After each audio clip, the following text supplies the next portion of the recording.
Every other year. I don't think every other year would be. Every other year. But I don't have James.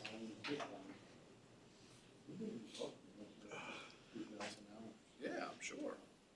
Sure. How are things? Moving along, we're moving.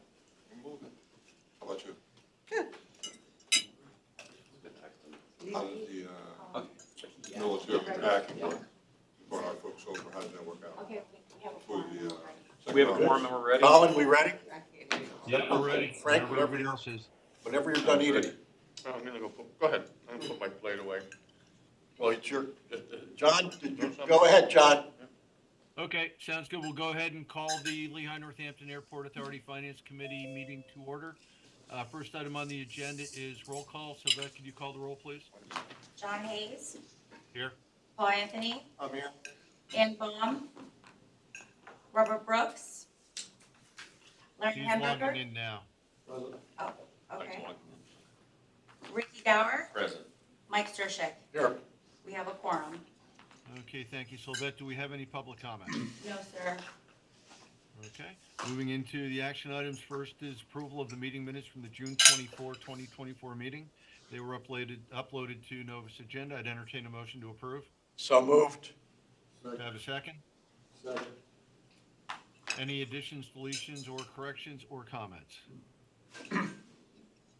Hearing none, all those in favor of the subject motion indicate by saying aye. Aye.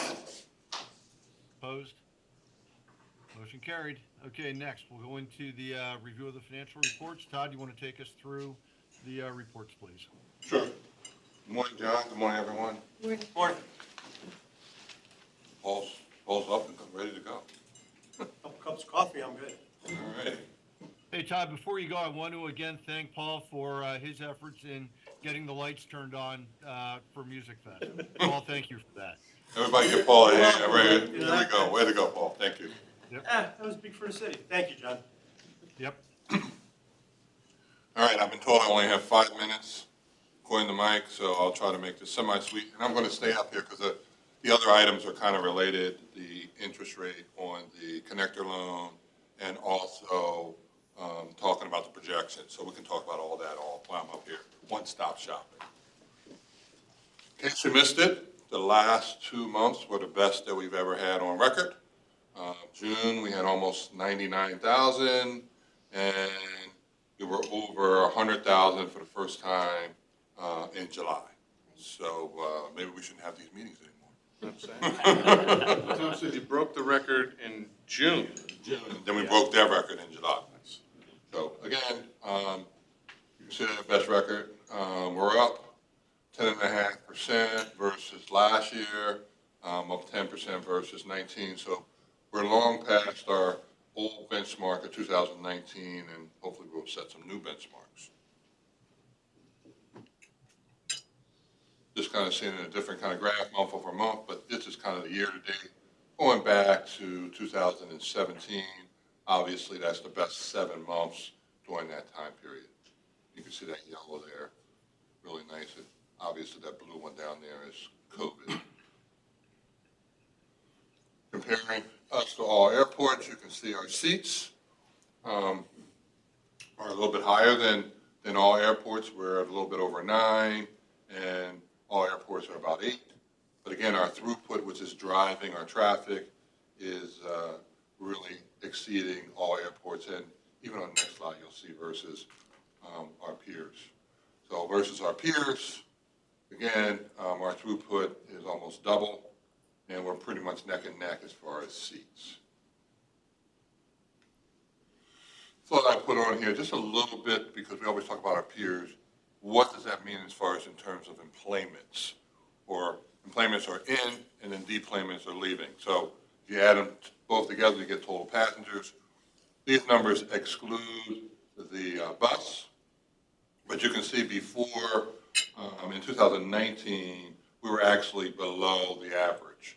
So we were actually about 2% below that 468, and now we're about 4% above the average, which is 408 now. So our recovery, which we've been talking about for a while, is a lot faster than our peers. But you can kind of see the numbers here as they kind of play out. So the record-breaking passengers Yes. also excludes the bus. No, that number does include the bus. For our case, that's Includes the bus passenger, right? passenger. Okay. But this is the kind of CATS, which is kind of the national database, and they don't count the bus. So that would also not count the bus for Atlantic City and, Well, Wilkesburg's gonna be starting yeah, next year. Wilkesburg. Yes.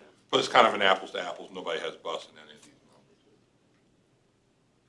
numbers. So in June, because we actually have to approve both of them, we had a good month of June. In case you're keeping track of the streak, it was good through June. And I'll tell you in a minute if we made it through July.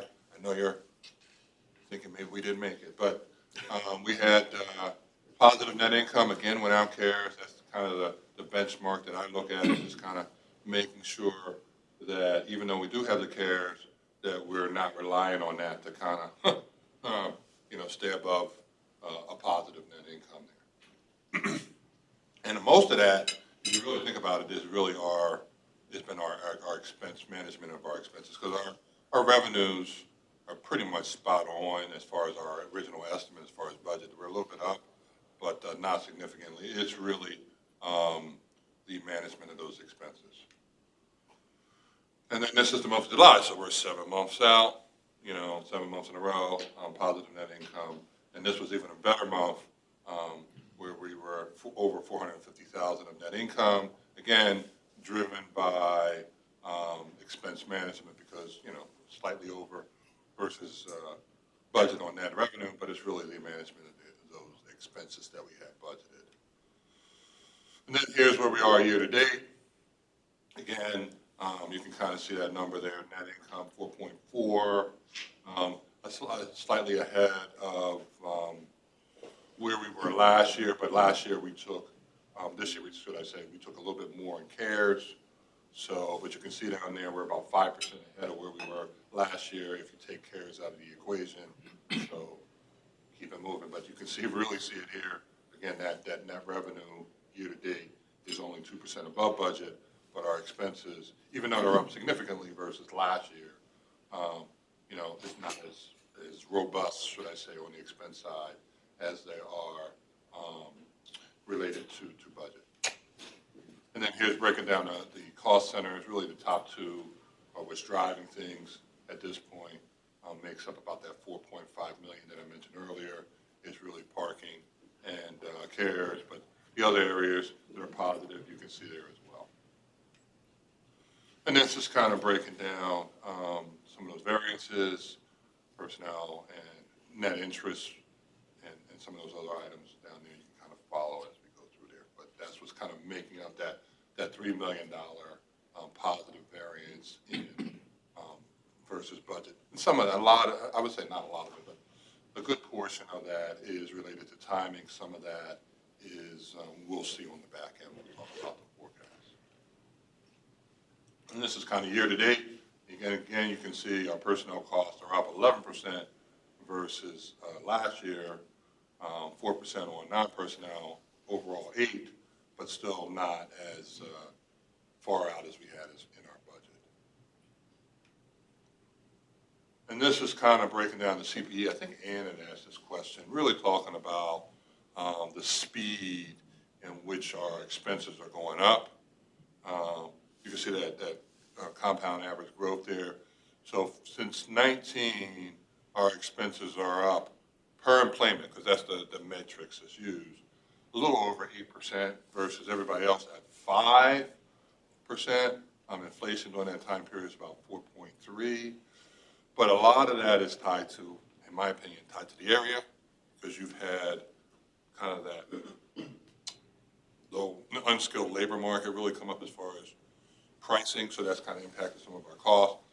But some of that's some intentional use of the CARES as well.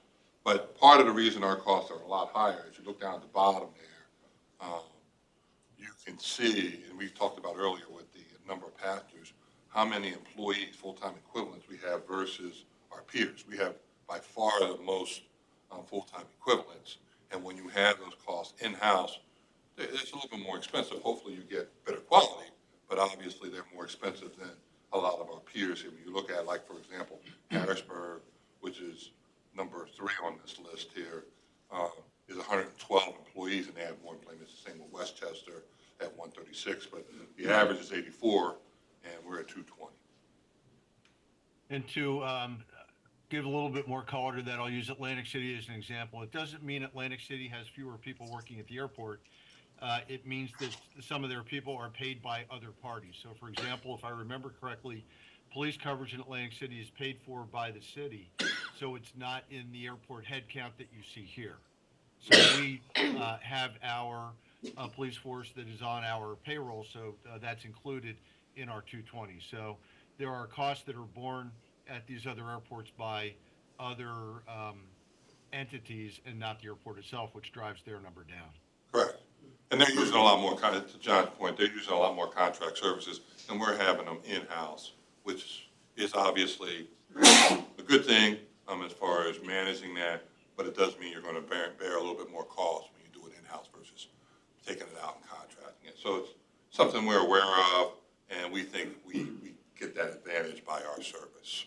And Todd, you also said, hopefully we're a little better. We do provide a great service. Right. And a great product. Yeah. So. Right.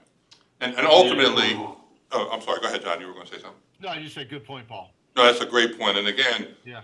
ultimately, the consumer determines whether or not our costs are too high or not. If they think the service is worth it, they'll pay it. If not, they'll let us know about it, for sure. But this is kind of a good benchmark because, again, we always talk about our peers just to kind of give you a better matrix. And that's the 2023. I think I had mentioned that we were waiting on the 2023. We just got that information. So that's the latest up there is the 2023, the end of 2023. But you can kind of get a feel for what's going on there. Again, our numbers as far as employees, FTEs, or employee count, but you can kind of get a feel there for that 150. I mean, we're going up, but our growth is slowing down some. I think it's just, in general, hiring's a little bit slower. I know when I talked to John, he said we wanted to reach out to Paul and ask him maybe, or Justin, are you guys seeing a slowdown as far as some of your contracts, or no, it's picking up? We're good. We're steady. Okay. Okay. All right. Paul, would you say steady, better, worse, just basically the same? Any variation or volatility you're seeing? Just a little bit, but nothing that's worrisome. Okay. Okay. Okay. But so it's been pretty steady for you guys? Yeah, I would say steady. Okay. Well, this is good news. And this is breaking down kind of, by department, some of those areas. And again, we always see it with the weather. Some of our positions, they really kind of flush out during the weather time, extreme cold or extreme heat. You definitely feel it when you're working in an airport, especially outside. Then our cash flow, that settlement number we did last month, but it's really about when the cash is going to kind of hit our ledger there. And it's more about August than it is in July there. Some of the changes there. One of the items I did want to point out, and I'll talk about this more, is originally we had $700,000 for CARES in November. We're going to reduce that number down to 400, use 300,000 next year, because obviously the next year is the last year, but it gives us a little bit of cushion. I mean, it's a good thing that we can push it back, but just wanted to kind of point that out. And this is kind of our new matrix here as far as 180 full in on reserves. You can see we're in a pretty healthy position there. And then here, again, with those updated numbers, you can see that everybody else's average, the pure average, is going up as far as cash on hand. It was 208 in 2022, and now it's up to 262. So cash is, the balance sheets are getting stronger of our peer airports as we go up. So that number is going up. So I think that's the last thing I had, and I'll talk about the projection later. So at this point, I think we can vote on the June and July items at this point for approval. I'd entertain a motion to accept finance reports. I'll make the motion. I'll second Have it. a motion, and I have a second. Open up for discussion. Any additional comments or questions on the information Todd presented? Okay, hearing none. All those in favor of the subject motion indicate by saying aye. Aye. Opposed? Motion carried. Okay, Todd, you're still up. Thank you. I didn't sit down. I was going to sit down for a minute, but Yeah, you're not going to sit for a little bit. okay, thanks. So, one of the things, is projection next on the list, or is it interest rate? So, this is kind of one of the things down there, if you go on a discussion item, it's actually item B there. We talk about our interest rates. We had asked about where they are at resets, and they're kind of connected. So, see that highlighted item there, that 5.96? We had, I don't know, I'm trying to remember back, it had to be almost about a year ago when our interest-only period ended, and we decided to go with that longer range because that was the best range, because they were using a LIBOR at that point, and that made the most sense. Going through the documents, I found that there was an original cap on prime that was overlooked. So I've had some discussions with the bank because I want our money back. So at this point, we're still working out the details, but what I'm asking is the ability to lower that interest long-term and getting that permission from the board. At this point, the cap on prime in the original agreement, because there was also a floor and a ceiling in the original. If you remember when we did the original connector loan, interest rates were pretty low. And then they kind of skyrocketed after that. But we had an original ceiling and a floor that nobody seemed to miss. It's a lot of pages in these documents. So the original cap was 6.5% on prime, and we're paying 83% of that. So that would be the maximum number we could pay, which is about 5.4 rounding up. So even as we go with the maximum variable rate, the maximum we could pay is 5.4. So we've already had the discussion there. They're okay with that. Now we're just talking about how much money they're going to give us back. So we're trying to negotiate that with them. Hopefully we're going to be civil and have a good conversation. Who's the bank? Well, that would be Fulton because they're the lead bank, but they also have to talk to the other banks that are part of it as well. I mean, it's really about who missed it. Did they miss it? Did we miss it? You know, their generous thought was, hey, we'll do it going forward. Who caught it? Huh? Who caught it? I did. But what I'm saying is, there's suspicion, and I'm not going to say what my suspicions are, but at this point, you know, the amicable thing is let's split the difference. That's kind of what I'm saying, you know, like, hey, because it's roughly about $7,000 a month for about 10, 11 months at this point. So Todd, I'm not in banking, but on the bond docs, it's stated in there, is that correct? Mm-hmm. So why would we negotiate? Well, at this point, we did an agreement to take on that one when we did the refinance.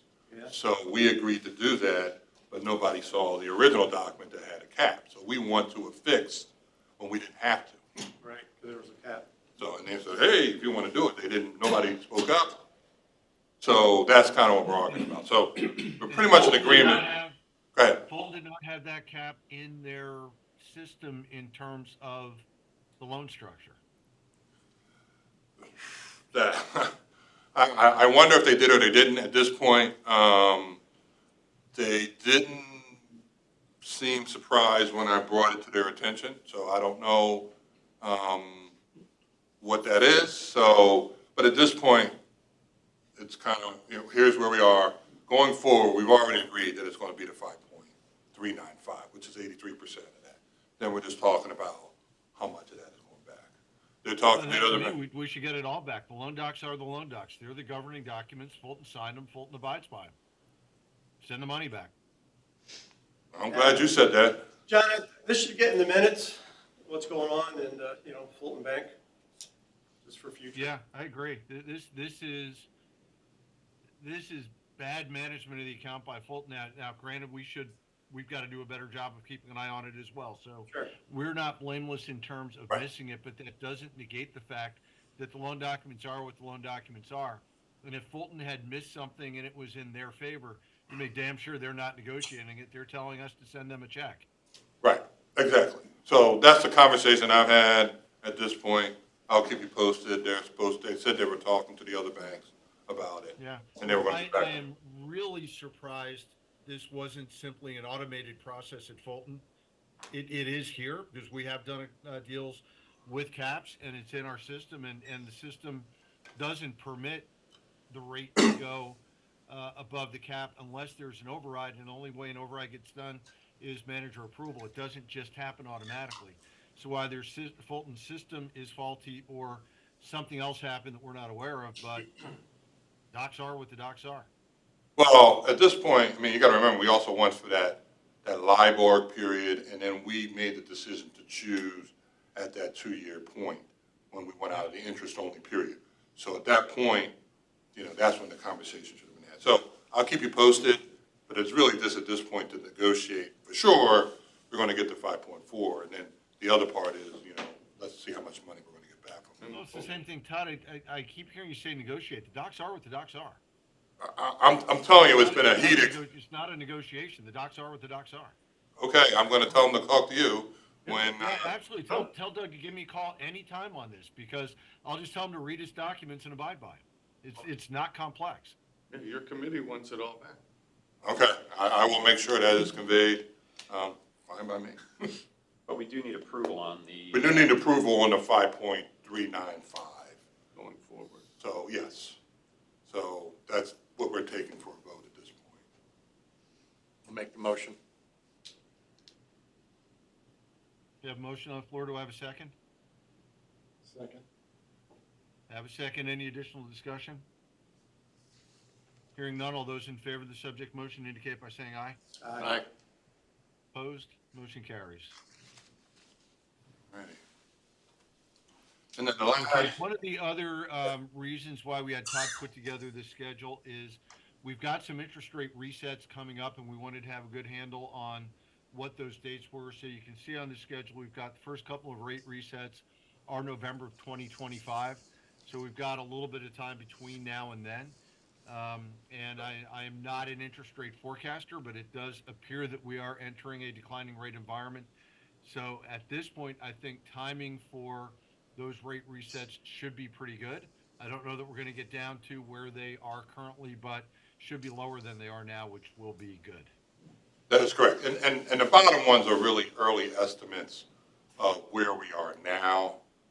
Yep.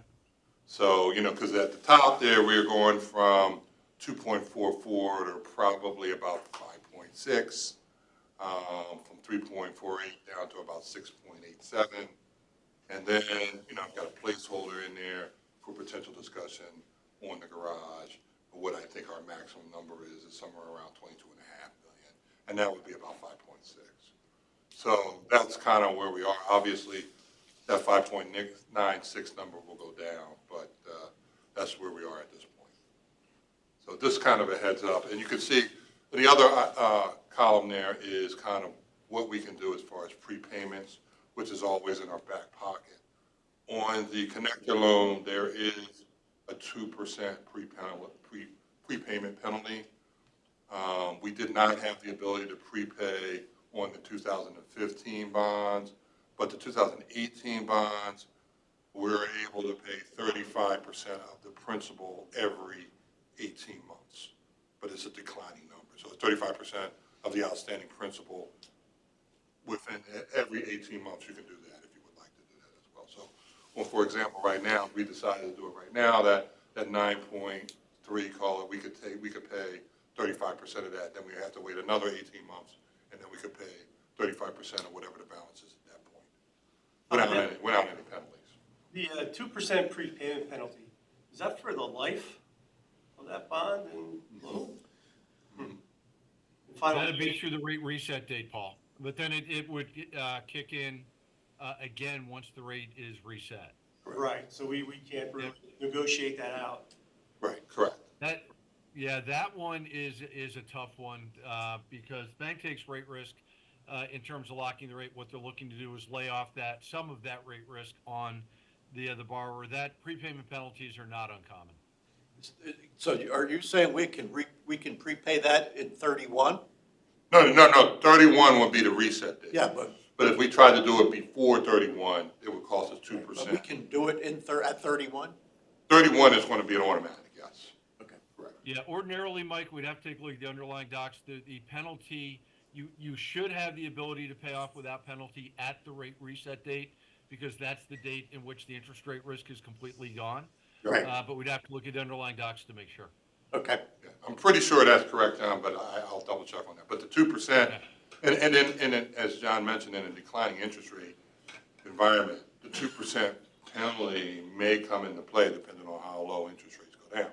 So it's something to keep in mind. If interest rates get to a point where it's worth considering that, then we might have to look at that. But obviously, at this point, it's not worth it. Any questions?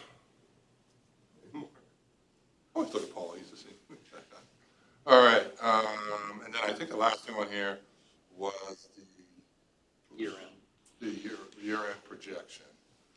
So this is kind of where we're 7 months in, really talking about where we think we're going to end the year up. Slightly lower than we are year to date, but some of that is, there's two major adjustments that are out there. The 300,000 you can see on the CARES that we talked about earlier, that lower some of our net income. And then the other one that's out there right now is the GASB 101. People that don't speak accounting, Government Accounting Standards Board is GASB. That's the accounting standards that we use for the authority. And what they've said is for your accruals, and every year we accrue based on our obligation for outstanding sick and vacation times, how much that's worth. Well, what we were doing on the sick time was we pay out, it's about $2.50. It's a small amount of money for people to, when they leave on the sick time. So that's what we were accruing it at. And they said, you can't do that. They've said, you got to factor in what percentage of the time that people are actually using and use that at their actual salaried rate. So it ain't 250. If people are using 20% of their time at their real salary, that's the number you should be putting aside. Additionally, what they said is you need to add in your add-ons onto that number too, which would be your unemployment, which would be your workman's comp, all your percentages, your payroll tax, all that needs to be added on, and that also is added on to your vacation. So that hit, now granted, it'll be kind of a one-time hit, because then it'll be incremental from there, is approximately about $300,000 at this point. It's a big number. So that's there, and then the other part of that is really a lot of the timing, which I talked about before. We've had, some of that, we had some of that demolition and some of that, just pushbacks that we had built earlier in our budget that we're seeing that timing being pushed back a little bit, but we're still going to pay for that and some of the other items as well. So again, we're going to end up ahead of budget, but not as high of a net income as we are year to date. Still way ahead of budget. Any questions? Just kind of bringing everybody up to date on where we are. Again, it's positive stuff. I always like to see that number at the bottom, net income, without CARES, it's a positive number. Because at the end of the day, we're not trying to make as much money as we can, but we do have to be self-sustaining. Absolutely. So, any questions? All right, thank you. Okay, Todd, thank you. Sylvia, can you put the agenda back up, please? See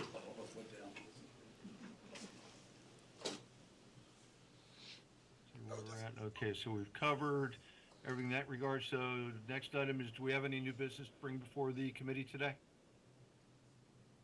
Okay, hearing none, I don't believe we have any need for executive session, so I'd entertain a motion to adjourn.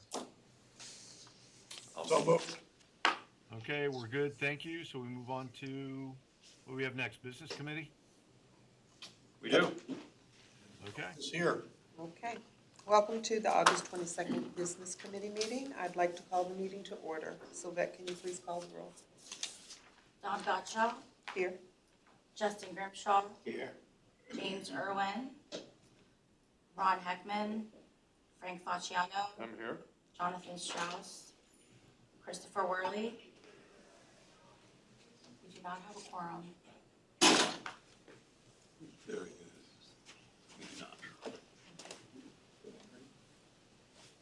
I do have Chris calling in though. Is that Chris? Yeah. Hi, Chris. Morning. It's Christopher. How are you? Good. All right. That gives us a quorum. Got it going. Is there any public comment? No, sir. No, ma'am. All right, action items, I need a motion to approve the minutes for the June 24th, 2024 meeting. So moved. I need a second. Second. All right, all in favor? Aye. Any nays or abstentions? All right, motion passes. All right, I'm going to turn it over to Ryan to discuss the 2024 capital improvement plan budget updates. Thank you, Don. Good morning, everybody. So a few items on the list here, some things we've talked about previously, so I'll try and keep it short and sweet. But kind of dovetailing what Todd was just mentioning in terms of timing from the budget side, we're also looking for approving basically a 2024 capital budget adjustment due to some timing and fluctuations in some of the prices of the projects that we have. Really what we did, so that if you want to open the first Exhibit A attachment, so what we did is we revised the Exhibit A and Exhibit B from the original budget that we just wanted to show generally the positives and negatives. So if you kind of look on the right here, you basically have the LNAA share variance. So obviously we've got grant funds, grant-funded projects and non-grant funded projects. So due to the timing, you'll see, if you scroll to the right, a lot of the timing of the runway, just due to the weather, obviously the work that we're doing has shifted our share to the positive. And again, to what Todd mentioned earlier, is really to the projects next year. So it's just really shifting between 2024 and 2025. As you scroll down, there's some other variances, and we'll talk about a little bit later in terms of some of the approvals, like with the government building demo, the air handler unit. You kind of see all of the timing is included. And one thing to note that we'll kind of get into as we go into our next budget cycle for next year is we look at the projects from a total project cost start to finish, which doesn't necessarily mean January to December. So as Tom presents with the cash flow, it includes the entire project cost. This that you'll see is really just a snippet of the expenses between now and the end of the year for that project. So as we go through, like a perfect example, you'll see line 17, government building, the government building. So we're showing, we budgeted $300,000 for this portion of the year. We're looking at 436. Again, kind of pushing into next year, and we'll talk through what that means. But basically, at the end of the day, if you look at all the pluses and minuses, we're still under budget for the capital program for this year. So the thought was we weren't looking to amend the approval amount, just really the reallocation of the funds based on timing. And then if you want to open so that, please, Exhibit B. Exhibit B is the departmental projects, so like the equipment, some of the smaller purchases that we have. Same thing, there's some projects that have rolled over from previous years. There's some adds that we're looking to add just based on timing for equipment, things that failed that we didn't anticipate. Like you'll see that add 11, that Ops 8 engine replacement. The engine needed to be completely replaced, so that's putting on the list. Some other things, terminal AC pump that we can't wait to fix, again, is on the list. But you'll see due to timing and some of the other projects and initiatives we're doing, if you look at the bottom, we're deferring a lot of projects as well. And as I mentioned, some of those we'll see next year, some of them we might not, based on priorities and timing of other projects. So, and then you'll see kind of other projects on budget, just to keep it simple, kind of showed at the bottom. But again, here as well, we're showing that being under budget, just reallocating some of the equipment needs that have come up throughout the year. So go back to the summary, please. So we're really just looking for approval of the reallocation of our capital. Again, not changing the amount, just as presented with the projects. So I need a motion to approve the 2024 capital improvement plan budget updates. Can I? So moved. Thank you, Frank. Can I get a second? I'll second that. Any additional discussion or questions? All right. All in favor? Aye. Aye. Any nays or abstentions? All right, motion passes. Great, thank you. So Ryan will stay to discuss the amendment to the passenger boarding bridge contract. Yes. All right, thank you. So we talked about this at committees as well, but getting all the documents in order. So just as a quick recap, the Passenger Boarding Bridge project have had foundations that were required for the new Gate 2, formerly Gate 3. Really what happened when we were out there was there was an existing water line that was offset from what the survey originally had established it at. And where the water line was right where one of the foundations had to go. So looking at some different options with the engineers, the contractors, ourselves, you know, the most cost-effective option was to just relocate the water line around that area. Actually, when we exposed it, it required some additional structural components just to keep its integrity up. So really the cost for that change was about $19,000. But as part of this project, we also had a credit of about $12,000 from some changes in the PLC control manufacturer. So the net change is basically $6,900. Not a big amount, but obviously we just got to keep everything approved. But then the one thing to note is this is that DCD grant, so it's 100% funded, so there's no LNAA share as part of this project. So again, even with the delta at $6,900, but really we're looking to approve the contract amendment to VRH Construction in the amount of $19,217.95 for the Passenger Boarding Bridge Foundation project. Thank you, Ryan. Need a motion to approve the PBB contract? I'll make that motion. Can I get a second? I'll second. All right, thank you. Any further discussion or questions? All right, all in favor? Aye. All right, motion passes. All right, Ryan again, Okay, keep going. to discuss the approval of the former government building demolition contracts.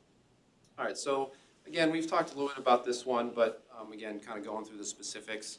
As most of you know, the former government building was constructed in 1949. It's been largely abandoned for the last almost 30 years. We've done a lot of ancillary projects over time to get equipment that's been in that building out protected. So the switchgear was one back in 2016, and then the Verizon D-Mark, which was basically our phone system, was moved out of there as well. So those portions of the building, we'll call it the annex, it's the west portion, the single story, that is remaining. So this project is a lot more than just building demolition. So there's site restoration, there's electrical utility work that has to be rerouted prior to demo as well as after. There's some structural components, and I'll show you when we do our capital budget update, but because we're getting rid of the building, we actually have to put in a structural support retaining wall in the basement of that south portion, add a set of egress stairs, so a lot of components as part of that. So because of the complexity of this project of demo with some capital work, we're looking to utilize the Gordian Group, the Keystone Cooperative Purchasing Network, KPN. We've used them before for basically the demo projects that we've had with the connector as well as some ancillary properties. But really, with all the items together, if you want to scroll down a little bit, the total cost with the Gordian Group is around $1.4 million. 1.19 is with Lovar Associates, the general contractor, also utilizing a local sub to help with the demo. And then SJ Thomas, again, through that KPN, they're the electrical contractor who's actually using one of our local contractors, Wind Gap Electric, who we use in a lot of our projects to do the work, again, prior to demo as well as after demo. So the one piece of here, kind of even what Todd was alluding to in terms of timing, a lot of those demo funds can utilize those ARPA or the CARES funding. So we had originally budgeted $750,000 for that. Again, due to the timing, we'll use some of it this year, some of it next year. So really what we did here, as I mentioned, because with demo it's a little unique where typically when we put projects out to bid and you put together drawings and specifications, it's for work that you're obviously looking to get something out of. With demolition, obviously you're just tearing it down. So you don't really want to waste that administrative component to really show people what contractors what needs to be taken down. So what we did is, again, working with our engineers, had a tech memo, scope of work, discussions with the contractor, so really making it more of an open process. By doing that, between the revisions, there were about 6 different revisions of the proposals. By doing that and not having to put together the standard typical bid documents, we saved about $250,000 for that structure. So With that, again, we're looking to approve the proposals, enter into a contract with the Gordian Group. They're the KPN parent group, basically, but then utilizing the contractors you see below for $1.468962 million with Lobar Associates and then S.J. Thomas. Happy to answer any questions. Before we make the motion, I represent Westside, Wind Gap. So I don't know if I should be abstaining from this or not. Full disclosure, I knew nothing about it, but, but I don't know if I should be abstaining or not. Vince, if you think that there's a conflict with, your representation and what this vote is asking for. I'm gonna guess, since I never heard of S.J. Thomas Company and I didn't know they subbed Wind Gap, there'd be no conflict, but I figured I'd put it out to light anyway. Yeah, it's always best to let everyone know. So was that a yes, that he should abstain, or no? No. No, okay, all right. All right, well, thank you, Ryan. Can I get a motion to approve both the general contractor and the electrical contractor for the demolition of the former government building? Chris, you want one?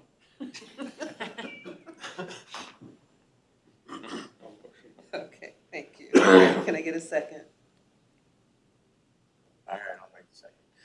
All right. Any further discussion or questions? Can I ask a question? How many bids were received using this other network? So the way it works through the cooperative purchasing is we're not putting it out to bid traditionally, so you're just getting the pricing from. You're reaching out to pre-approved vendors in the network. Right, so how many responded back, I guess is what I'm asking. So the way it works in this region, they basically have these contractors that were previously selected through that public bid. So it's not a competitive process? It's already been competitively processed to give us that list of folks, pre-approved contractors, the way the cooperative purchasing. I understand the pre-approved contractors, but Right.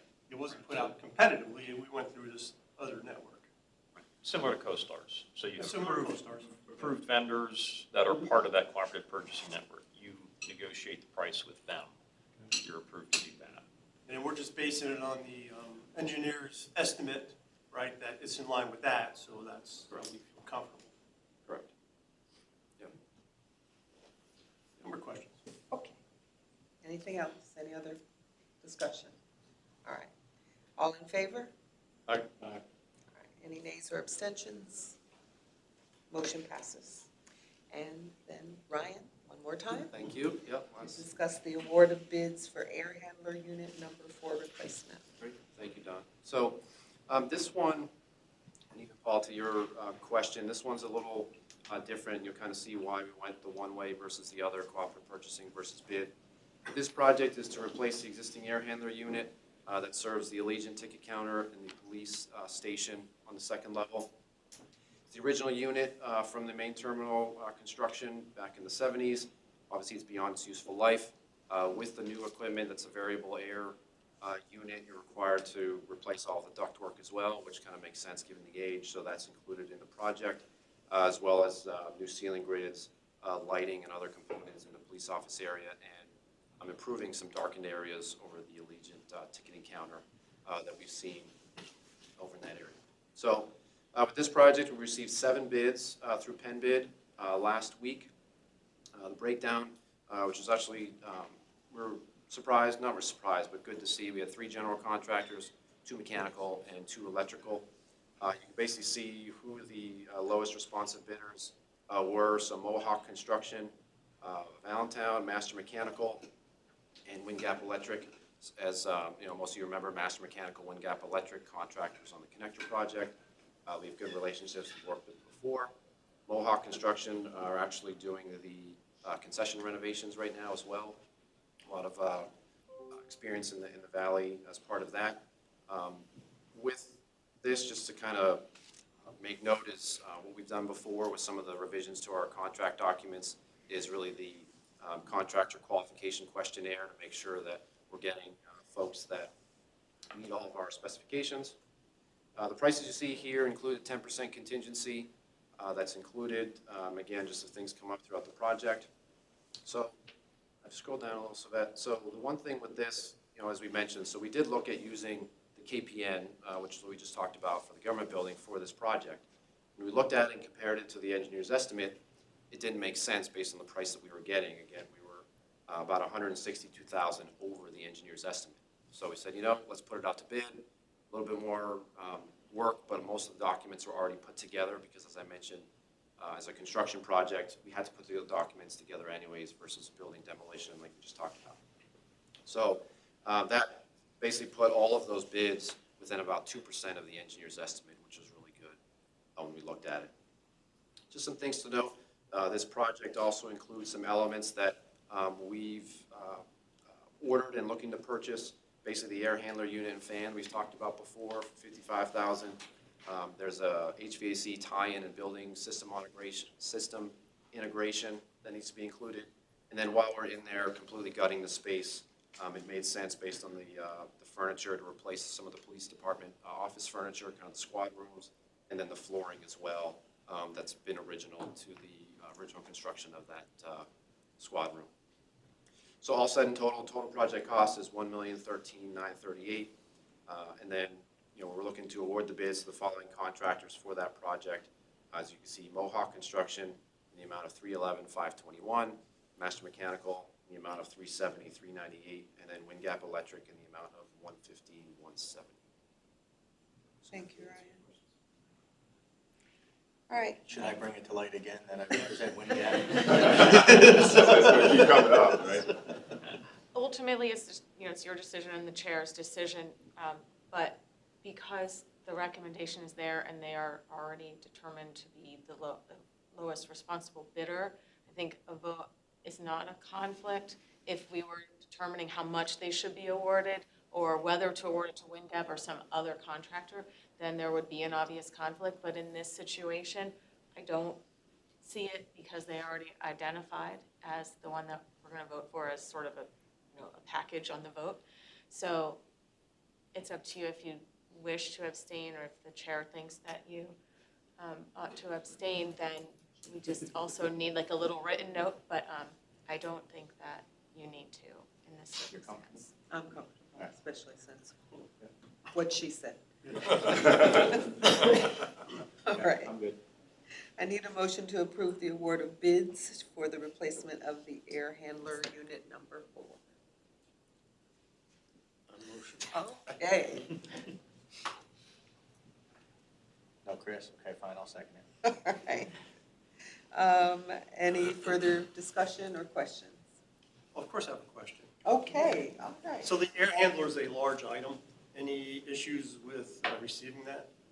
So what we had done with this was actually made it an owner-furnished contractor installed. So we've ordered the air handler unit already. It should be here September, October. Okay, good. So that was part of the the issue on supply. lead time. We ordered it earlier Right. because of this, anticipating the long lead. That's a good move. Good question. No further questions. All right. You can ask as many as you like, no problem. All right. All in favor? All right. All right. Okay. Any nays or abstentions? Motion passes. All right, thank you, Ryan. Great, thank you. And I will sit down now. All right, the last action item, we'll hear from Cedric and Todd regarding rate adjustments for our long and short-term parking. I can get this. So good morning, everybody. Good to see you again. As we alluded to, we did a parking rate analysis, and I put together really a short agenda for you. I can tend to do a lot of slides, but essentially introductions, goals, the current parking rates and where we are right now. We did a peer comparison to some local airports and also national trends, and then finally recommendations from us. So essentially the goal, we know that passengers have gone up here, which means parking has gone up. So we want to do an evaluation on the use and the trends and where we are right now, and then recommend some adjustments to go along with that. What's going on nationally right now? Airports across the country have been raising their rates, particularly in 2024. Why are they doing that right now? Because they really haven't done it in the past 5 to 15 years. So this gives you a bit of a sampling of many different airports across the country, 2024, raising their rates quite significantly, frankly. And some of that is driven by their desire to reinvest back into their facilities and improve the infrastructure. But essentially, you can see BWI 2009 hadn't raised their rates, and Palm Beach, their last increase was 2009. So it's happening nationally, really, because there hasn't been a lot of increases there. So ABE, where do we fall? We haven't raised rates in 15 years. Repeat that, we haven't raised rates in 15 years. Our short-term rates are $22 per day, $2 per hour. The first 10 minutes are free. Long-term rates are $14 a day, $2 per hour. First 10 minutes are free, totaling about a total of $79 per week, which reduces the per-day rate if you stay for a week. What does that result in monthly income?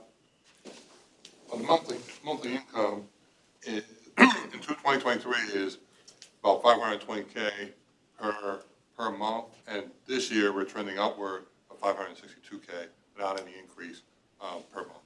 And that's through July. So a little bit over $500,000 in monthly revenue. Looking at it nationally first, but now honing in locally, a little bit more local. These are some sample airports that we did as a comparison as part of the study. You got Wilkes-Barre, you got Westchester County, Long Island, Harrisburg, Atlantic City, all around ABE, similar size, similar passenger count.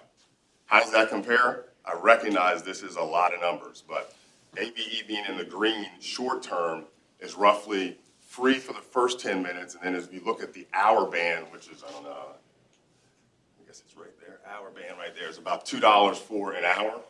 Moving down, these are the hour bands for the comparable airports, so anywhere from $3 to up to $8 for the first hour in short-term parking, comparably to ABE. Go to the second to last row, daily max, we're at $22 a day. You can see the sampling here of those airports averaging about $23 a day. Look at the bottom line, the weekly max being $154 for ABE as a weekly max. You see the comparable, a little bit higher, about $161 average between the 6 airports that we took as part of the sampling. So a lot of numbers to digest, but the bands here are the hour bands with the comparable airports, the daily max, and then the weekly max.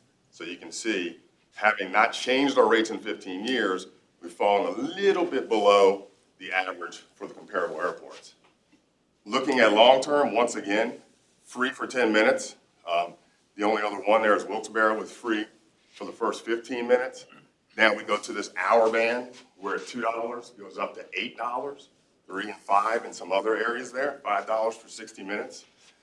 The second to last row here again, daily max, $14. You can see the comparable airports and their daily max. Weekly rate, $79. You can see the weekly rate. Again, we're below average as compared to the peer group that we chose and selected. What does that result in short-term parking and rate adjustments? So on the short-term piece, increase the free period from 10 to 15 minutes. Okay, so if we do a 15, there's 5 additional minutes of free parking there. That's technically an improvement for customer service, 15 minutes free. But also increase to $1 after that 15-minute period. So 16 to 30 minutes would be $2 for up to 30 minutes. Then once we go into the hour band, 31 to 60 minutes, we're at $3 per hour. Again, that is $1 increase versus what we have right now. The max daily rate I mentioned was $22 per day. Again, this is a lot of numbers. This would be a $2 increase to $24 a day, roughly $1 an hour if you stayed for a day. The long-term overflow, once again, replicating the short-term, increasing from 10 to 15 minutes, maintaining $1 after 15 minutes for long-term, maintaining $2 for after 30 minutes for long-term, but increasing the max daily rate from 14 to 16 per day, and then increasing the max weekly rate by $10 to $89, which essentially the $10 is about $1.43 per day for the week in an increase. A lot of numbers. What does that result in? Roughly about $45,000 a month in additional revenue due to the tweak and increase. Recognizing that right now, our passenger growth is 10%, 11%.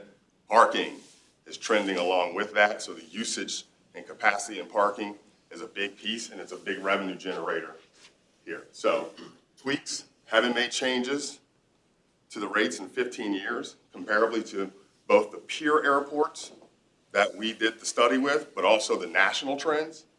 This is what occurs. So it's a very subtle increase, but it fits within the market that we're in. I can take it from there. I'm not sure what role, if anybody has a question. Yes, I thought you were gonna take it over. Can we ask questions? Sure. All right. You know, I appreciate the 15 minutes free parking. I think that's fair. I really do. And you know, you said parking's trending up. Yes. But is it trending up because it's affordable right now? And what happens when we raise the rates? Do we think it's going to drop off? So that's a great question. Two-part trend up. Okay, the passenger traffic is trending up as a percentage. The parking is trending up as a result of the increase in passengers, but it's not linear. It's not. No, parking's a little bit less, but in the end, as we continue to evaluate the parking use in long-term lot, we're pushing now lot full 100% during pure peak times, but also roughly about 75 to 80% full the majority of the time, and you're trending up at about 10%. Okay. But right now it's affordable. It's affordable. If we raise the rates, do we think there's going to be a drop off or just kind of plateau? So, you mind if I? No, please Okay. go, please do. That's a great question, because as capacity in parking becomes an issue for a period of time until we increase that parking piece, the increase in rate will increase the revenue stream, but probably for those who say, hey, you increase the parking costs, it might tweak that down just a little bit, but still your lot's pretty much full as it is. It's 180% full as it is. Right. You know, the challenge is, you know, we have a lot of investment in parking and roadways coming up over the next several years, and really finding some additional revenues to use to reinvest in the infrastructure is going to be important. And I think, you know, we really talked about, you know, and I appreciate what Cedric and his team went through. There was a number of alternative rate analyses that we did in terms of different recommendations and, you know, different rate adjustments. But I think this one reflected kind of the minimal adjustment. There were some others that we looked at that were a little bit more aggressive, frankly. I think one of the airports we saw said was 50% rate increase you know, nationally. So, yeah, it's been 15 years, but we're not trying to make that up overnight. And so I think that was part of the internal conversation, is what seems reasonable in there. And so holding the long-term incremental rates, you know, increasing the free period, some of those types of things to try to offset that, you know, an increase of $1 here, maybe $2 there. I mean, a metric on it, like for instance, BWI, they did $8 per hour increase. It's crazy. Okay, so $8, you go $8. $1 over 15 years, I think, is a little bit more palatable. Well, the other thing is I saw Harrisburg, they're probably the highest. Yes. Right, and they're just now away from us. Yes. All right. So I had the same question Paul had, but now with the answer, how does that play into the fly local that we try to do? Because we have the calculators on our website, right? Yes. So that's going to increase that. Right. Which, you know, probably should say this in executive session, but I play with that calculator sometimes, and Good. it's not always like nice. Like, it's not a nice calculator sometimes when I'm messing with it to see, you know, Okay. what's easier, more convenient. What I mean by nice is, it doesn't always come in our favor, Sure. right? Right. And that, you know, that's what I mean by that, so. Yeah. And we recognize that, you know, and that's one of the reasons we put the calculator out there. A lot of, you know, full transparency is people are going to put information in, and sometimes we're the less expensive option, sometimes not. I mean, my personal opinion is the $1 one isn't, you know, people probably won't even see that. Mm-hmm. But if they're the max weekly ones, Yeah. they're gonna see that. They're gonna see that increase, right? And Yeah. it's only $10 at the end of the day, but if they were parking here, if they're a business person that parks here constantly and is constantly flying out, Right. they're gonna be like, oh, wait, last week it was $10 less. Right. What's that gonna do? And there's two ways to say that. You're right, $10 less or $1.43 per day increase. Right. So, I just wanted to clarify, Harrisburg was not the highest, it was well, actually if Westchester. Westchester had the highs, they were in New York. Long Island. Yes. No, I'm sorry, I was focused on the H, whatever it was. I assumed that was Harrisburg. HPM. Larry's got it. Why wouldn't we have raised the rates in 15 years? Everything else has gone up salaries are going up, maintenance is going up. Yeah, I think there was a lot of discussion about that prior to my time in this role, Larry, and then I think we started to really look into this again in 2019, and then something happened in 2020. What was that? No. The thing that shall not be named. So we decided probably not the right time. And, but in light of all the conversation about new road work and new entrance for the airport, a lot of investment that we have made, frankly, during the pandemic, a lot of the infrastructure investment into the parking areas, and held the rates in that process, I think, it really is time to make the adjustment after 15 years. So to your point, Larry, yeah, it's probably been a little bit long in terms of getting that adjustment. Maybe a solution going forward would be, as we work through this, project out 5 years maybe about a rate. Yep.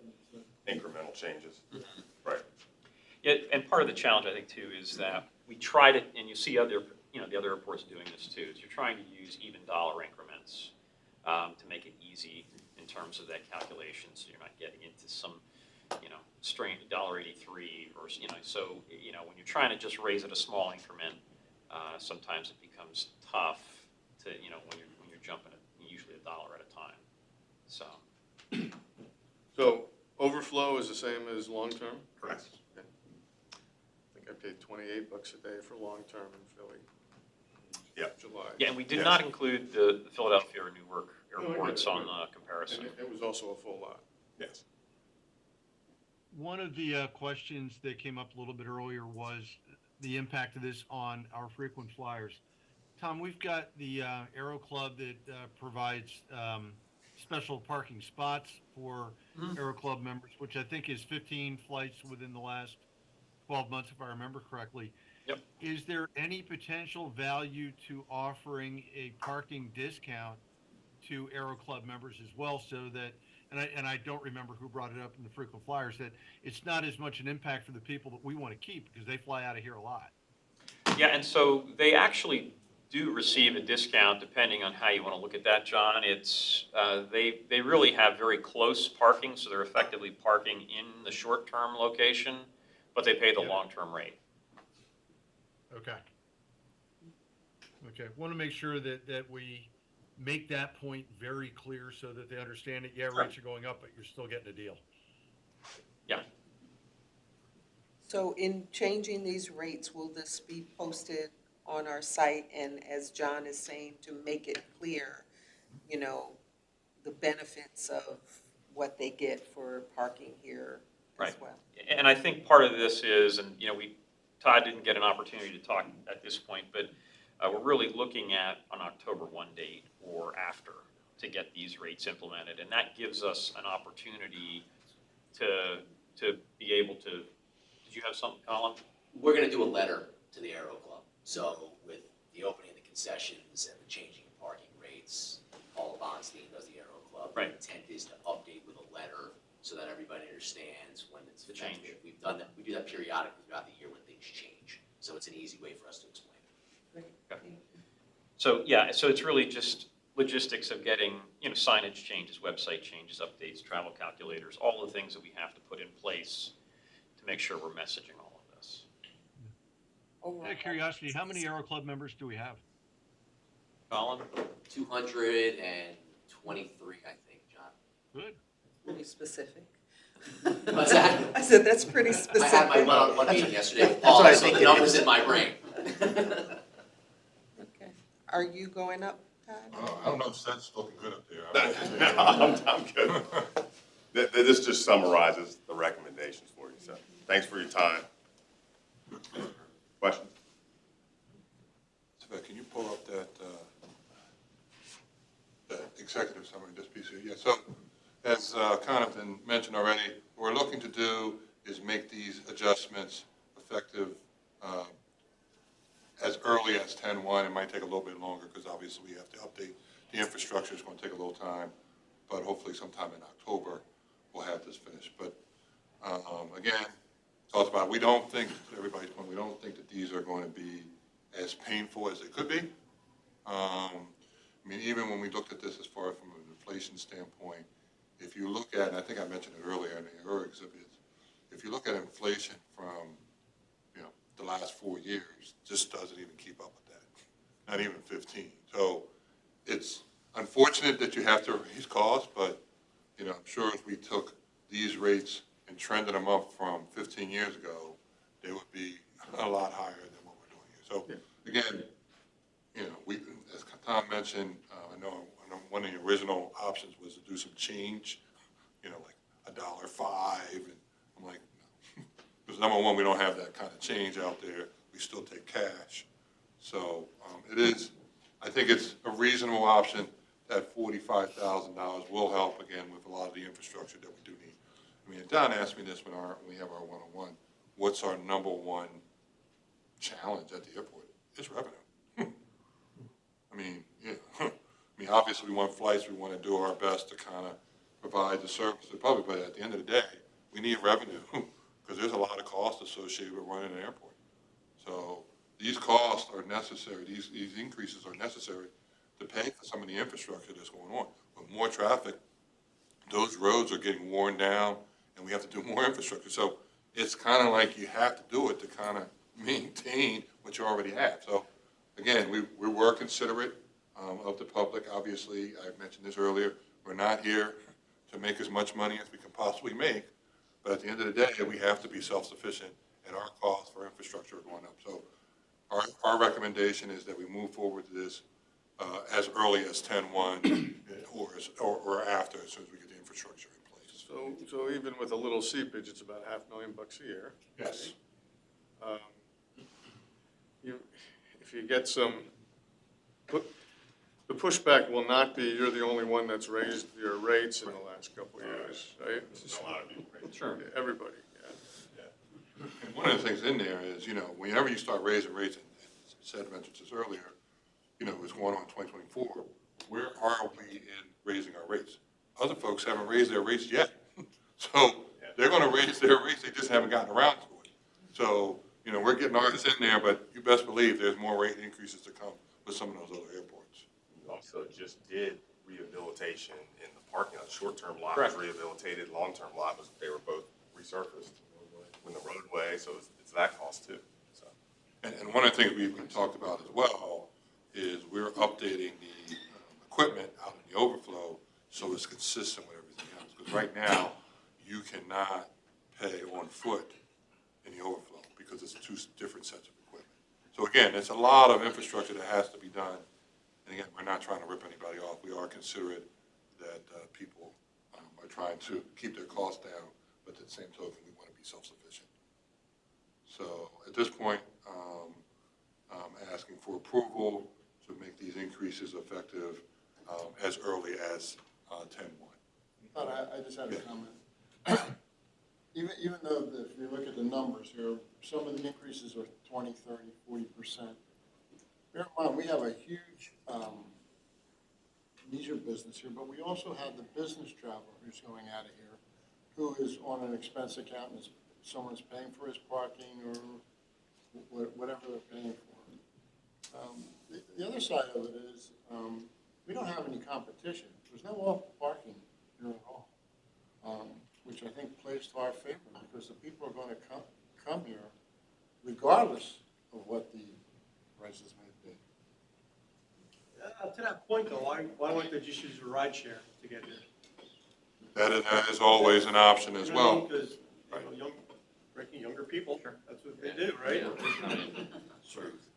And I know we get some type of fee from that, But it's not nearly the same amount. Again, and you've heard me say it, it's our number one revenue source, and it pays for a lot of things around here. And to Larry's point, most of these, when you said about 20, 30, most of them aren't 20, 30%. They are even increases. It's $1. That's really what it is. It's the smallest increase we could do that's a round lot. It's $1. It's not like it's $4. It's the smallest increment we could do that's an even number that we don't have change. So when you think about it from that perspective, it's pretty reasonable. My opinion is after 15 years, it's probably pretty reasonable. Yes. I wasn't sold on that. Cedric sold me on that. All right, Cedric, there he is. Okay. I wanted to make sure I gave the credit to the right guy. All right, make sure you do it. You're a good-looking guy, that's for sure. Thank you. Thank you. Hey, at this point, I think we have to take it for a vote. Okay, thank you, Todd and Cedric, appreciate it. Can I get a motion to approve the public parking rate adjustment? I'll make that motion. I'll second it. All right. Any other discussion or questions? Okay. Motion passes. Thank you so much. All right. We are now at discussion items. Ryan will update us on the capital campaign project, capital projects. Thank you. I'll make this brief, but I'll go through some updates that we've had. Runway 64 rehab, where we are today, light blue substantially complete. Active construction we've talked about before is really on the 6th end, finalizing the blast pad and then the south side of the runway for the shoulder work. ILS outage, or the Mauser lights, are still out of service, probably over the next couple of weeks. They just have one component left, coordinating with the FAA, so those should be back up and running next month, right in time for when we get into the fall, winter weather, when the aircraft really need it. Package 4, we've talked about this before, really just going through the punch list closeout process. Again, we keep it on here just to get that final 10% of our grant funding, so we're pushing to get that before the end of the year. Again, package 5, again, you see doing the shoulder work, a lot of lighting, cans and boring that they got to do in the pavement. You can see the middle picture there is the part of the blast pad. But then the contractors are also getting ready over the next couple of weeks for the FAA inspection that Steve and the operations group have to contend with. So we just want to make sure the airfield is up to snuff, given that it's in active construction. Taxiway Delta, or Taxiway Alpha, sorry, we've talked about this before. We did submit grants mid-July. We actually just got one of them yesterday, I want to say, for $4.1 million. It's our first grant utilizing the bill funding, the bipartisan infrastructure law that we have. We're still waiting on another grant to fund another portion of this project, but it's basically splitting up the area you see in blue.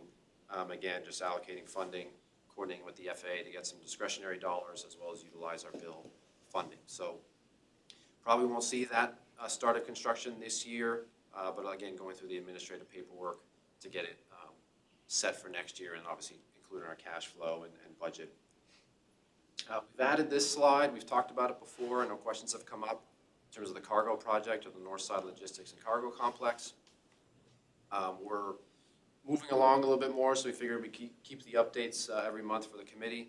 The biggest thing over this last month is we received the environmental assessment approval at the beginning of August. That was probably the biggest component we were waiting on to really move forward. So really we're meeting bi-weekly with our consultant team. We have monthly ongoing FHWAs, the Federal Highway Administration. They're going to be the ones administering that infra grant. And we're working through design scopes and really conceptual layouts of the facility. But the big thing kind of see on the right, we'll do similar like we did with the connector is tracking some of the grant funding. So you'll see the infra on top, the biggest chunk, the $40.79 million. And then you actually see some components that we're looking to get and have received for the taxiway as well as the roadway work. So we'll continue to update this as we go, but we're starting to make some more progress on this project now. Actually, I think next week we have another call with FHWA to answer some questions that we've continued to have, and we'll continue to share with the committee as we continue. Passing Boarding Bridge, we talked about this earlier. With the approval and bringing the board with that $6,900 change, this will just about come off until we decide or hear back on some of the timing for the PLC controls for some of the other bridges. So you'll probably see that in our capital budget for next year. Parking garage, we've talked about this before, but again, we're trying to get some steam ahead on this as well. Bi-weekly meetings with our consultant teams. We've really been looking at, we've talked about before, kind of the site selection, what makes the most sense, kind of with what's been talked about, and looking at the parking trends and the need for parking. We're actually looking at the short-term lot as the proposed location versus where we had shown it before. The biggest thing, without getting too technical, but the biggest reason was having it in the basically employee parking lot. It really hems our development, construction, and expandability. So what we've been seeing with the parking trends is even that garage, if we were to build it, wouldn't be enough 10 years after. So having it in the short term gives you that ability to really work with the ebbs and flows of parking, traffic demand, employments, and so forth. So still working through a lot of information in terms of the overall size, the cost, where do we find that right balance of cost versus capacity to meet that demand, and fit what we're doing. So we're looking to start really in the next month. We're still working on getting the proposals for the design.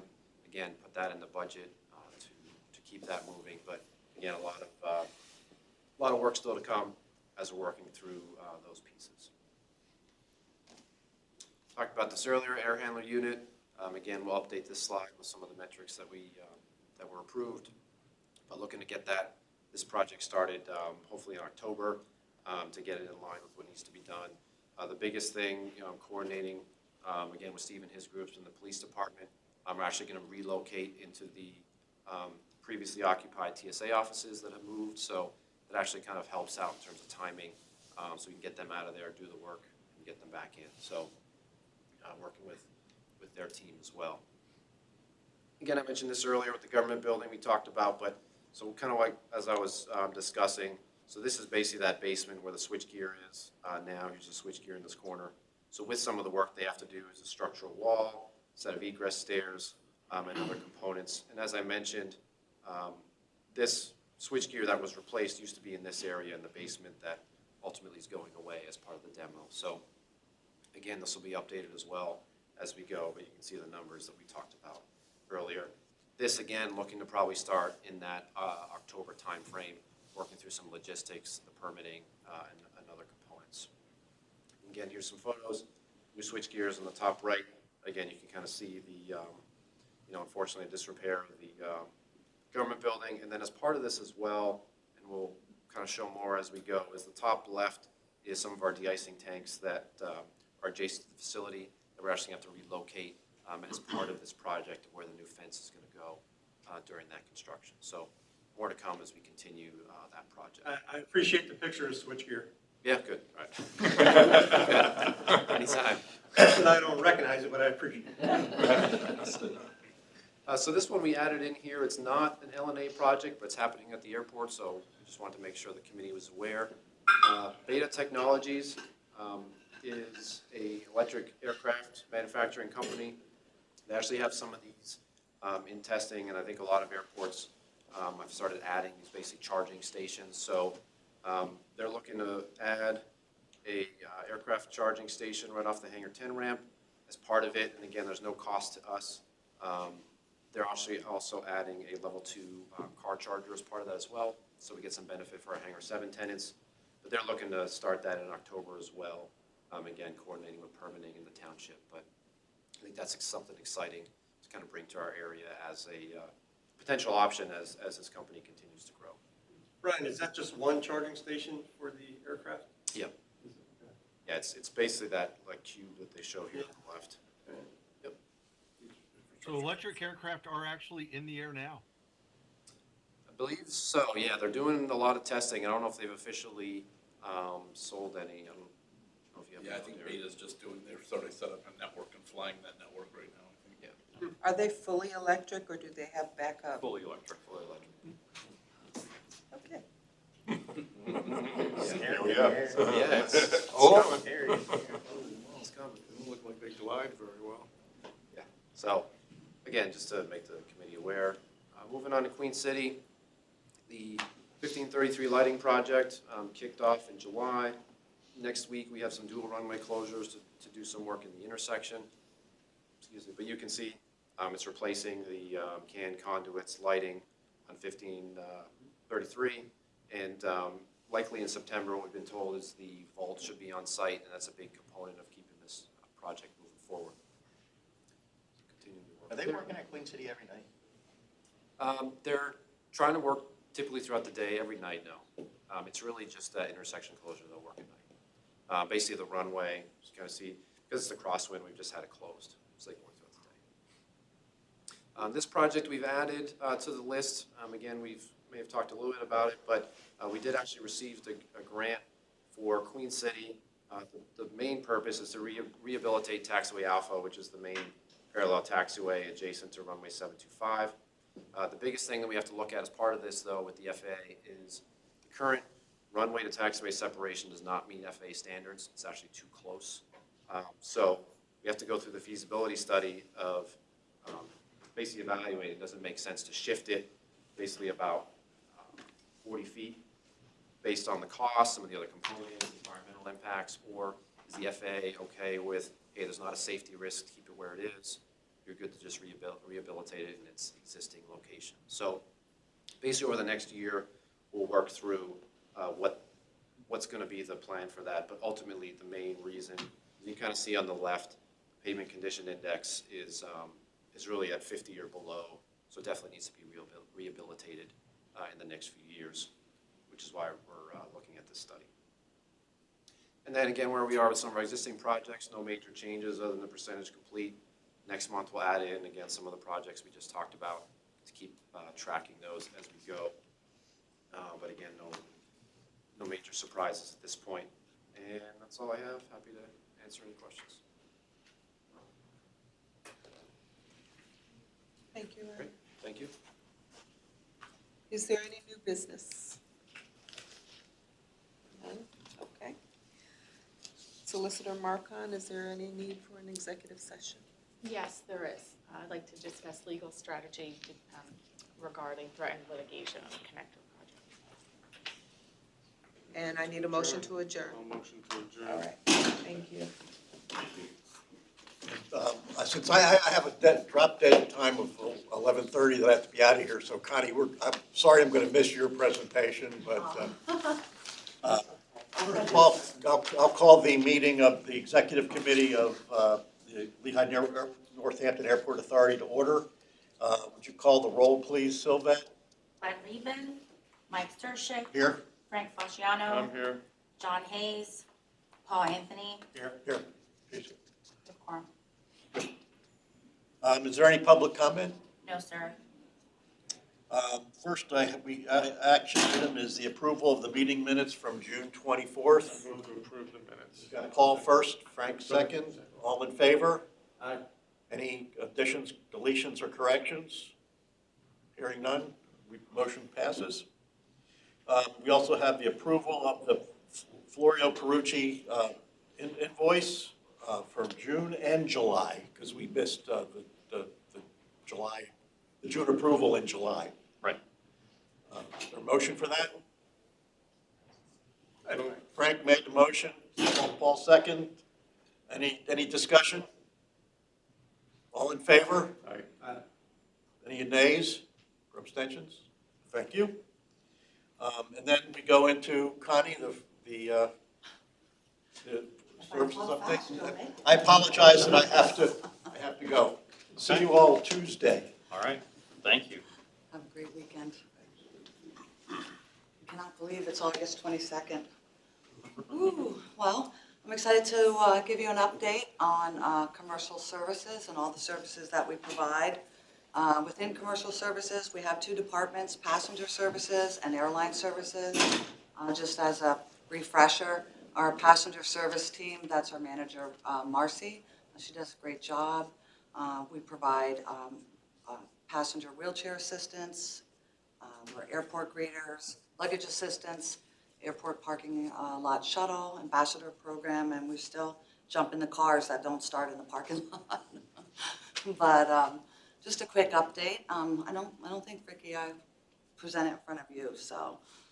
And then let's see. So our passenger wheelchair assistance, I mean, obviously our passengers are going up, so certainly our assistance is going up. Our highest month was June of this year, and we assisted over 1,600 passengers with wheelchair assistance. So, you know, we're keeping an eye on that and looking at all of our options for wheelchair assistance. But let's see. So we started off, we have about 50 manual wheelchairs in the airport, and we're starting to phase those out. And each year we've been purchasing the Staxi wheelchairs, which are user-friendly with carry-on suitcases, which go underneath the wheelchair. And we had a couple conversations this year with a company who is developing the AI guided autonomous wheelchairs. So there's still a lot of logistics to work out in terms of the autonomous wheelchairs, such as the escalators, the elevators, but we're definitely keeping an eye on innovation there, and they're still very expensive. So, yep, we're just still helping our passengers in the parking lot jump in their cars with the assistance of our parking staff. We have the portable jumpers. So this year to date, we assisted 74 passengers. Our shuttle service is operating 5 days a week through Labor Day. We definitely saw a pattern this year where it will fill up Thursday, Friday, Saturday, Sunday, Monday, and then kind of empty out on Tuesday and Wednesday. That's why we are operating 5 days a week. The schedule fluctuates monthly based on the demand. And we're operating right now from 4 a.m. to 5 p.m. And year to date, we assist approximately 1,900 customers each month. But I definitely see that going up.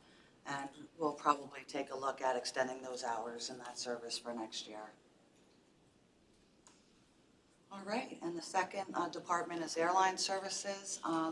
If you don't know already, we do provide the ground handling, all of the above and below wing, the customer service, the baggage handling, all of the commissary and catering for Allegiant Air. That would be all of our staff that handles Allegiant. We handle some public charters, Allegiant charters, and aircraft de-icing. So we're keeping an eye on our enplaned and deplaned passengers. We took a look back to 2019, and you can see how the numbers are mostly, well, with the exception of 2020. I'd like to forget that year, but certainly trending way up. Year to date, we've processed 337,000 passengers, and over 120,000 were just in June and July. So we're handling a lot of passengers. And we took a look at the 2024 projection, and we based it off our average load factor of 87% against our seats, available seats. So the 580 might be a little high. We're still in hurricane season. A lot of things come up and happen, like CrowdStrike unexpectedly, but it may come in a little lower, but that potentially could be our passenger traffic that we'll handle in the ground handling department. This is always my favorite slide. I always watch the flights. It helps us to make sure we're ready and trained, with adequate staffing to handle this department. I just wanted to call out the 186 flights and the 190 flights this year in June and July. We know that's 60,000 passengers, 62,000 passengers. So we do have the schedule that is for sale for the first quarter of 2025. And just take a look at the 217 departures and the 189. So we know that we're going to have a very busy winter. And you just even look back, even January, a few years back, it's almost doubled. So, that will drive our shuttle service and a lot of our other services, the parking, but it will definitely be a very busy winter. Very exciting. All right, well, I always have to share this because I'm very passionate about this, right, Steve? So, obviously, the FOD is just, for lack of a better word, just debris and trash around the airport. And, FOD results in approximately $4 billion worth of direct and indirect costs to the airlines each year. So every day, we keep our airport clean, we do FOD walks, we pick up trash. But in addition to that, Steve's team, operations, airlines, airport employees. But in addition to that, we do try to make it fun with all of our stakeholders and run little contests, who finds the golden bolt, who has the heaviest trash bag. And Queen City and Hangar 7, everybody participates. So, but It's very important to keep our runways, taxiways, aprons, everything clean and safe. Of course, the icing season is right around the corner, already starting our audits and our pre-season assessments for de-icing. We have, we're still handling the ABX Air, Legionnaire, Atlas, Air Transport, Sun Country. I wouldn't be surprised if we, add 1 or 2 air carriers to that list this year. I'm really hoping that we're going to stay low on the de-icing events because obviously that's more snow. And I'm personally a summer person, not winter. But we have handled de-iced 78 aircraft year to date, and last year was around 152. So hopefully winter will be nice to us. And Ryan touched on this a few minutes ago. This is definitely a team effort. Ryan, Steve, Darren. We're in the process of just cleaning up and consolidating all of our glycol tanks into shared tanks. Currently, each of the air carrier have their own inventory, but we are going to manage the inventory for the air carriers. The cleanup is, these are all 230-gallon totes. We have about 30 of them laying out there, so we're having them all picked up, and we're going to share one tank. So that will also save on costs for each of the air carriers. And I'm so excited about the telematic automation with real-time inventory. A lot of times, they'll ask the inventory and in confirm it, they'll say, go out with the stick. So we are really, really excited about the automation on the glycol. I also think get rid of those skids will clean the airport up. Yeah, it's going to look really nice. Very appealing. No, it's not. And, each air carrier has their own totes. So we worked together on this project. Like I said, it was a team effort. And we're going to clean this up. I'm sure Ryan will have before and after photos in the future. It's a long time coming, that's for sure. I know. So yes, we're taking a look at our de-ice trucks. And as you can see, 2 of them are very old, actually beyond their useful life. So we have to retire truck 2 this year, which is a 1988 Ford. It's just beyond its useful life of 30 years. So that truck will be retiring. And then, of course, next year, 1992, the year my son was born, so I can always remember how old that one is. That one will have to retire next year. In September 2019, the board approved the purchase of these 2 de-ice trucks. Thankfully, we originally were going to purchase 1. The board agreed on 2. Very grateful for that. We are pricing a replacement for the 2 on the top. And back in 19, we paid just over $300,000 for a de-ice truck. And since 2019, the trucks have doubled, and they're now over $600,000 per truck. So that increase was huge. All right, and of course, always my favorite, thanks to Tom, we still continue to do monthly employee events. Try to do a little something every month and sometimes twice. We always have the directors grill for us, which is always a really good time. The photos don't actually line up with the events, but I just wanted to kind of let you know what we've done throughout over the year. Yeah, but I noticed Darren in the majority of those pictures. No, he's not in there. Working. I mean, come on. Feed these people, So, and again, this is another team effort. This was our Christmas party that we had last year, and it's a whole group of us, one representative from Human Resources, all of our teams. We're all very passionate about it. So we're still trying to figure out what we're going to do for December, but we're pretty much all set. And these are just some celebrations that we had over the year with some of our promotions in the airline services team. So just a quick update, and I'm definitely happy to answer any questions. We keep busy. Well done. Thank you. I just had a quick comment. When we're looking at parking prices for the garage, this makes a great case for it when you show a slide that you're increasing shuttle service from 5 days a week to 7 days a week and more frequencies. That's all good stuff that you can generate. And the other question or comment I had was, I hear Harrisburg Airport continuing being advertised in this area.